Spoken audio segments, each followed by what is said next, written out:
pala si Playas ng Breezy Music. Nandito na naman tayo sa My Verse of Breezy Episode 8. At ang guest po natin ngayon, galing pa ng Bulacan, representing Gravis Kapatiran. Tinatawagan ko po ngayon dito, si Eko. Let's go!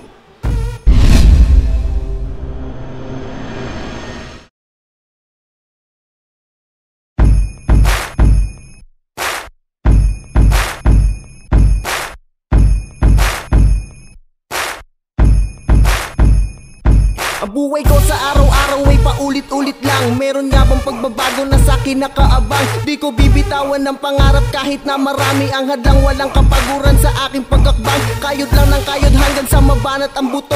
At hindi magpapalamon sa kahit anong tukso. Matagal ko nang gusto na mitiin matupad. Kaya wala akong ginawa kundi ako ay magsipag na magsipag. Kahit nagsipag-angatan na sila, di ako nainggit bagkus inspirasyon ko sila. Para lumaban na lumaban sa hamon. Makalasap ng pagbabago sa aking araw-araw na pagbangon.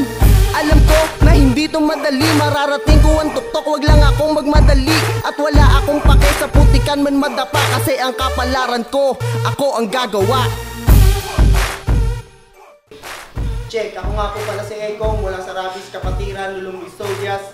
Nagpapasalamat po kay Slime at Teas, siyempre kay Sir Lax mula sa My Verse of Breezy sa pagbukas nito. Maraming salamat. Shoutouts pala sa lahat ng Gravis Kapatiran, mga taga Bulacan Rappers, BF Pro. Siyempre salamat sa Breezy Music. Siyempre shoutout din sa kasama ko si Contest ng Lulong Visodias. Abangan nyo po yung mga ilalabas namin kanta sa YouTube, malapit na po. Sa ulitin, support na lang po sa lahat ng local music dito sa ating bansa.